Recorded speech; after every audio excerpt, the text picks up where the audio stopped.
ஆண்டவராகிய இயேசு கிறிஸ்துவின் நாமத்தினாலே உங்கள் யாவருக்கும் அன்பான வாழ்த்துக்களை நான் தெரிவித்துக் கொள்கிறேன்.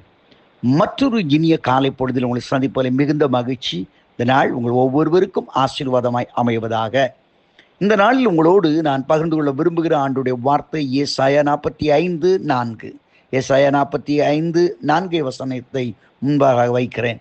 வேதவசனம் சொல்கிறது, அந்தகாரத்தில் இருக்கிற பொக்கிஷங்களையும் ஒளிப்படத்தில் உள்ள புதையல்களையும் உனக்கு கொடுப்பேன்.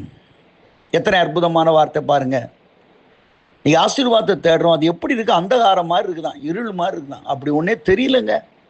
நான் ரொம்ப கஷ்டப்பட்டு உழைக்கிறேன், பிரயாசப்பட்டு உழைக்கிறேன், பல காரியங்கள் பார்க்க. ஆனால் எனக்கு ஒரு எட்டிக்காய் மாதிரி அந்த ஆசீர்வாதங்கள் எங்கே இருக்குன்னே எனக்கு புரியல சார்.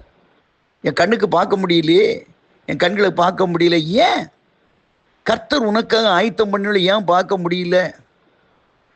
2 கொரிந்தியர் 4:6 அந்த மகிமையின் சுவிசேஷத்தின் ஒளியானதை பார்க்க முடியாதபடி இந்த பிரபஞ்சத்தின் அதிபதியானோட மனக்கண்களை குருடாக்கி இருக்கிறான். நிறைய நேரங்களில் நம்முடைய உலகத்தினுடைய கவலைகள், உலகத்தினுடைய காரியங்கள், உலகத்தினுடைய மோகங்கள், பாவத்தின் அடிமைத்தனங்கள், தேவன் நமக்காக ஆயத்தம் பண்ணினவைகளை, தேவன் நமக்காக செய்ய நினைக்கிற காரியங்களை அறிய முடியாதவை அந்தகாரப்படுகிறது. பயம், என்ன நடந்துருமோ, எப்படி நடந்துருமோ. அன்னைக்கு தீர்க்கதரிசியை பிடிக்கும்படியாக சிறியுடைய இராணுவங்கள் வருகிறது. அதை பார்த்தோன்னே அந்த தீர்க்கதரிசியுடைய ஊழியக்காரன் பேசினான், ஐயா, நம்ம மலையை சுற்றிலும் நம்ம சூழ்ந்துட்டாங்க, நம்மளை பிடிச்சிருவாங்க, இப்பவுமே பிடிச்சி கொண்டு போய் அரெஸ்ட் பண்ணி அவங்க கொல்ல போறாங்கன்னு சொல்லி அழுறான். அப்போ தீர்க்கதரிசி சொல்றான், அவங்ககிட்ட இருக்க காட்டு நம்மோடு இருக்கிறவர் அநேகம் என்று சொல்லுகிறான். அப்படி யோசிக்கிறான், என்னடா நான் தான் இப்போதான் பார்த்துட்டு வரேன், அவ்வளவு படைகள்லாம் வந்திருக்குது, இவர்கிட்ட சொன்னா அவர்களிடத்துல இப்போ நம்மகிட்ட பெரியவங்களும் இருக்காங்களே அப்படின்னு சொல்லி யோசிக்கிறான். உடனே தீர்க்கதரிசி சொல்றாரு, ஆண்டவரே இவன் கண்களை திறந்தரலும், ஓப்பன் ஹிஸ் ஐஸ், திறந்தரலும். கண்கள் திறக்கப்பட்ட பொழுது அக்னிமயமான ரதங்களையும் குதிரைகளையும் அவன் பார்த்தான். ஹல்லேலூயா. இன்னைக்கு ஆண்டவர் உனக்கு வைத்திருக்க ஆசீர்வாதத்தை பார்க்க முடியலையா? நன்மையை பார்க்க முடியலையா? கண்ணால் தான் பார்த்து பார்த்து டிசைட் பண்ண நினைக்கிறியா? கண்ணால் பார்த்தவனுடைய வாழ்க்கையில எத்தனை தோல்விகள் வந்து பாருங்க. ரொம்ப அழகான இடம், அற்புதமான இடம், ஏதேன் தோட்டம் என்றெல்லாம் வர்ணித்து கொண்டு கண்ணாலேயே பார்த்துட்டு போனால் லோத்து பாவம் கட்டுன துணியோடு ஓடி வர வேண்டிய ஒரு அவல நிலைமைக்கு அவன் தள்ளப்பட்டான். அதான் லோத்துடைய ஹிஸ்டரி, வாழ்க்கை தான். ஆனால் அதே சமயத்தில் கண்ணை மூடிக்கிட்டே ஒருத்தர் நடந்தான்.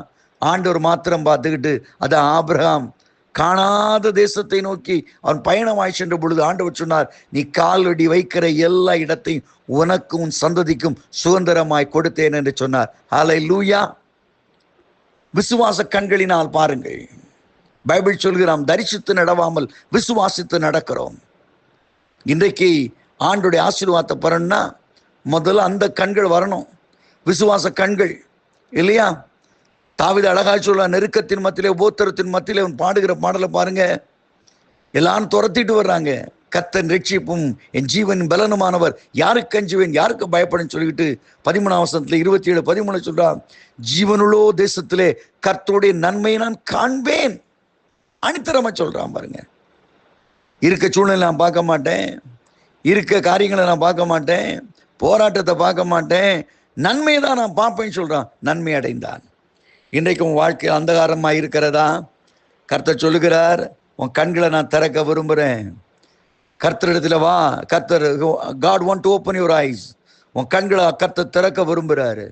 அப்போ பாப்பா, நீ அப்படியே ஏற்று பாப்பா, இத்தனை ஆசீர்வாதங்களா, இத்தனை நன்மைகளா, இத்தனை மேன்மைகளா கர்த்தனுக்கு கொடுத்தாரேன்னு சொல்லி ஆண்டவரை துதிக்கும்படி ஆண்டவர் கிருபை செய்வார். அதோடு மாத்திரமில்ல அருமையானவர்களே, அங்கே சொல்லுகிறது, உனக்கு இன்னொரு அற்புதம், ஒரு ஷாக்கிங் ஒன்று இருக்கிறது. என்னன்னு சொன்னால், உன் வாழ்க்கையில் சில காரியங்கள் ஒளிப்படத்தில் வைக்கப்பட்டது போல இருக்கிறது. இங்கே ஒளிப்படத்தில் வைக்கப்பட்ட புதையல்கள். தேவன் உனக்காகவே மூல பாஷையிலிருந்து வியாக்கியானம் பண்ணுற காரியங்கள் சொல்கிறது, உனக்கென்று தேவன் ரிசர்வ் பண்ண காரியங்களா ஐயா. சில காரியங்கள் ரிசர்வ் பண்ணி வச்சுருக்கிறானா இல்லையா? சில அந்த காலத்து பெரிய ஆளுங்கள்லாம் நீங்கள் பார்த்துருக்கீங்களா? வயசான தாத்தாமார் பாட்டிமார்களை பார்த்துருக்கீங்களா? சில மணி நேரத்தில் நமக்குன்னு ஒரு அன்பு வச்சுருப்பாங்க, ஒரு விசேஷத்தை நன்மை வச்சுருப்பாங்க. ஒளிச்சு வச்சிருப்பாங்க இல்லையா? அந்த காலத்து பாட்டிமார்களுக்கெல்லாம் அது உண்டு. நம்ம பிரியமான பேரன்கள் போகும்போது அந்த சேலையில் முடிச்சில் ஒரு முடிச்சு போட்டு அதில் ஒரு 10 பைசா 20 பைசா வச்சுருப்பாங்க. நம்மளை பார்த்தோன்னா அவசரமாக எடுத்து கொடுப்பாங்க. யாரும் தெரியும் அங்கிட்டு இங்கிட்டு பார்த்துக்கிட்டு எடுத்து கொடுப்பாங்க.